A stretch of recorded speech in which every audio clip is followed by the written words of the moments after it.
What's going on, guys? I'm Steve. Welcome back to the channel. Welcome back to another video. If it's your first time stopping by the channel, hit that subscribe button. Trust me, you won't regret it. If you're a returning subscriber, as always, guys, welcome back, and I do appreciate the support. Guys, I seen this story a couple of days ago, and I was debating on whether I was going to talk about it or not, and I wound up seeing part of the video that a lot of you guys have seen. It's a police video in which this man pictured here, 33-year-old Tony Cox, was killed December 13th, 2023, and they're making they're talking about it now because the police dash cam, part of it was released. And his family's filing a wrongful death lawsuit. And the reason why I'm doing this video is because I want you to see what they showed, because they're saying that the police didn't do anything wrong. And I think this is an interesting video to take a look at and get feedback from you guys in the comment section of if the police were wrong or if Mr. Tony Cox was wrong. And I'll leave it at that, because when I seen this had me scratching my head. Take a look at this and we'll come back and talk about it. Tonight, a family is demanding answers into a deadly shooting by Oakland County Sheriff's deputies. So far, the sheriff's office has only released this one still image of what happened leading up to the shooting. They say that's not enough. Victor Williams live on this story tonight with what the family is saying and the sheriff's office response. Victor. Yeah, Devin and Karen, it looks like what the family is saying is that the still that was released is just not aligning with what the witnesses are saying. The authorities, on the other hand, are saying that this person decided to get out of a vehicle after a chase and use a two-handed position pointing at them, and that's when all of this happened. Now the family just wants them to release that video in full. It's scary for us. I'm just thinking about what was going through his head. I'm sure he was terrified. And to be honest, Victor, my brother shared with me that his biggest fear was dying by the hands of the police. Tiffany Macon can't believe what she's been hearing about her brother, 33-year-old Tony Cox, and how he died at the hands of deputies this past week. We just really need to know what happened, and the only people or persons who can give us the information would be the sheriffs. She says her brother was nothing more than a gentle giant, and that's why it's so hard to accept that he pointed his hands at officers in a threatening way, leading to his death after a high-speed chase. Tony is a robotic engineer. He graduated out there in Michigan. He was also working in his career field, and he's also he owned his own trucking company. Her efforts are only increased by what witnesses say, especially this man who didn't want to go on camera, but spoke to Local 4 over the phone.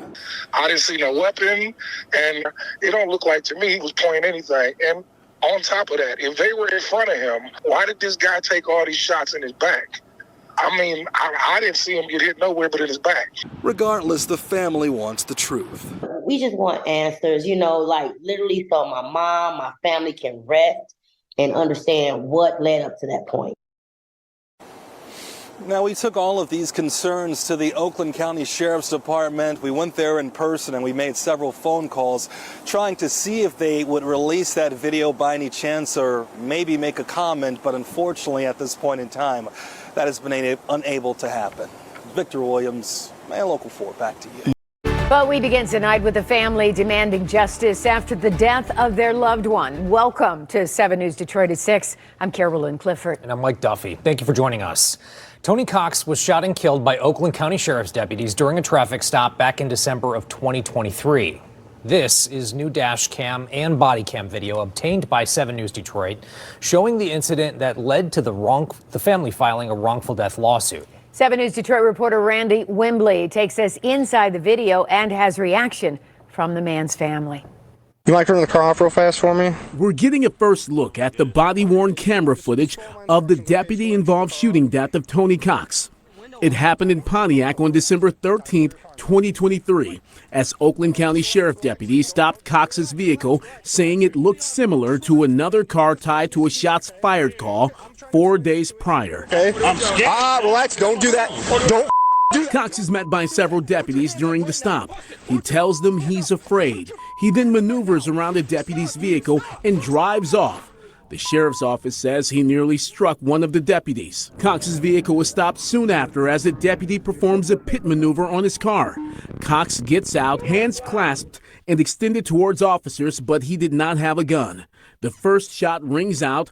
Cox then runs and destructs several more times and later dies. We believe it's the rounds that when he was hit 9 times in the back, those are the fatal shots. Your argument is that at that point, he no longer posed a threat as he's running away from the officers. That's not an argument.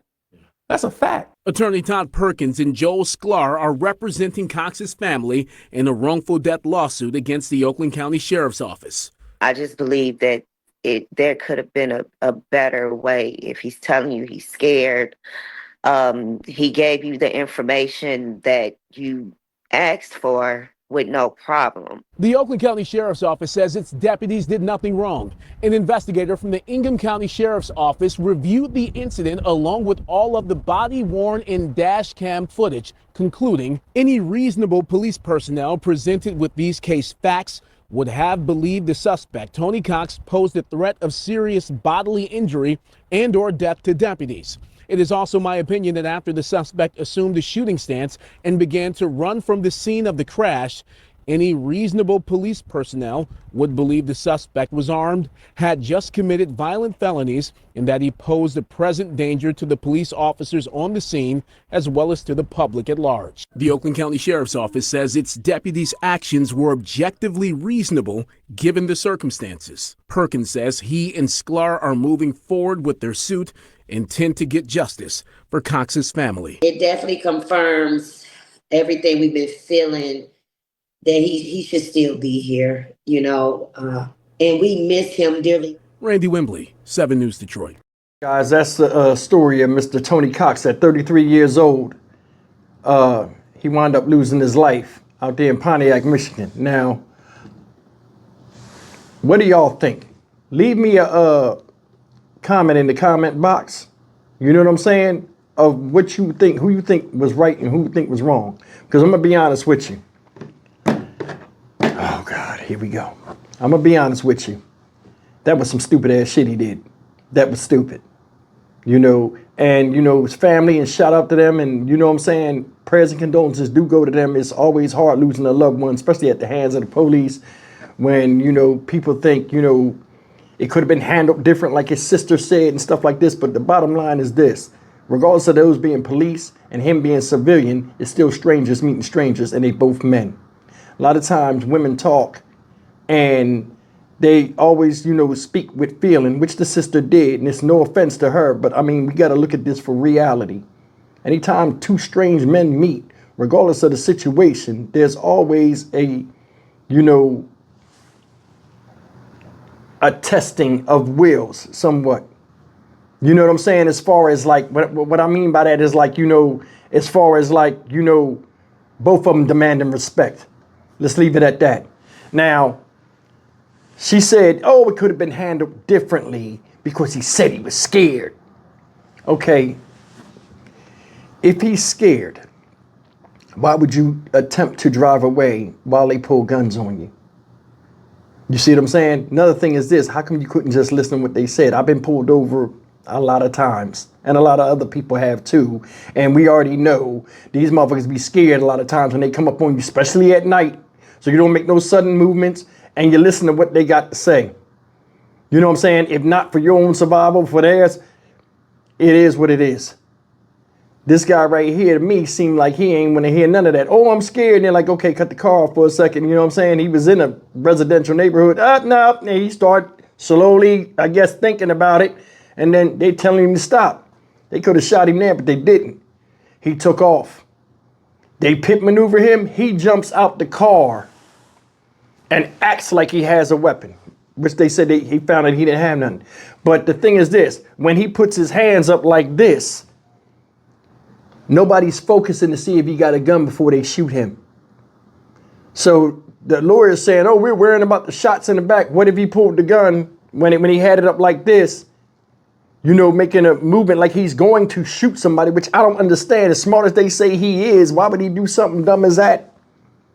You know what I'm saying? They already crashed the damn car out. You're already in trouble. You know what I'm saying? Give yourself up. Then he takes off running. That's a big dude. You ain't going to get that far. And they shoot him in the back. You got to remember, it's two different police cars there, two different angles. This guy pulls his hands out like he got a gun and then takes off. Neither one of them probably know if he got a gun in his hand or not. And that's the thing that's crazy. Everybody talking about, oh, you could see this. You're watching a video like I'm watching a video in a high tension situation. Nobody's worrying about if a gun is there, especially when you pointed a motion like you're going to shoot somebody. Another cop. They blasted him when he ran off. They're saying, oh, it's a wrongful death suit, and they're clinging on the point that he got shot in the back. It's not like he jumped out the car and just darted and ran and wasn't threatening. He made a motion like he was going to shoot someone. So what do they have to do? Like run down on him and make sure he don't have a gun before they pull the trigger after he made something threatening? Don't know. If he pull a gun on a cop, he'll pull a gun on somebody else. That's why they get trained. They go through those simulators all the time, and it's similar stuff just like this. You know what I'm saying? And it's dark out there. I mean, they got lights on them and stuff, but I mean, in the heat of a moment, when they're jumping out the car and trying to apprehend somebody, they making split-second decisions. Police department say they ain't did nothing wrong. You know what I'm saying? And they want according to their training. If they did that, how you have a case? You know what I'm saying? They're basically basing this on, oh, he got shot in the back, but he was threatening when he was facing the front of the officers. What do you do? That's why I say, you know, in the comment section, man, tell me what y'all think, man. Because, I mean, I was trying to wait for the whole video to come out, and I can't find the whole damn video nowhere. But, I mean, it's a lot wrong with it. First thing is you was stopped. You pulled over. You should have stayed there. You know what I'm saying? They're telling you to turn the car off. You like, nah, I'm scared. You know what I'm saying? Then the thing is this, if people are so scared of the police and scared of getting pulled over and stuff, why would you be driving that night? Whether you want to or you have to. You know what I mean? And that's the thing. It's like all of a sudden everybody's scared of the police. And now it's like a turkey shoot when people get behind the wheel and they got to be so paranoid because it makes no sense. I don't even know what the man was pulled over for. It's so much missing from this. But I mean, judging by what I seen, he did a lot of things wrong that led up to the situation being what it was. And I mean, things are what they are. And it's upsetting because, you know, the family's hurt. But I mean, we got to honestly he got to take some accountability for that situation. You know, life is about cause and effects. Because you do this, the outcome can be or is that. That's it. Mr. Tony had a robotic engineering degree and was doing that type of work. Said he also had a trucking company that he had started. That's a lot to lose for the silliness that he was doing. You agree or disagree? Stock Market Steve for the Dynamic Reason channel. As always, like, comment, share, and subscribe. I'll see you in the next video. Take care.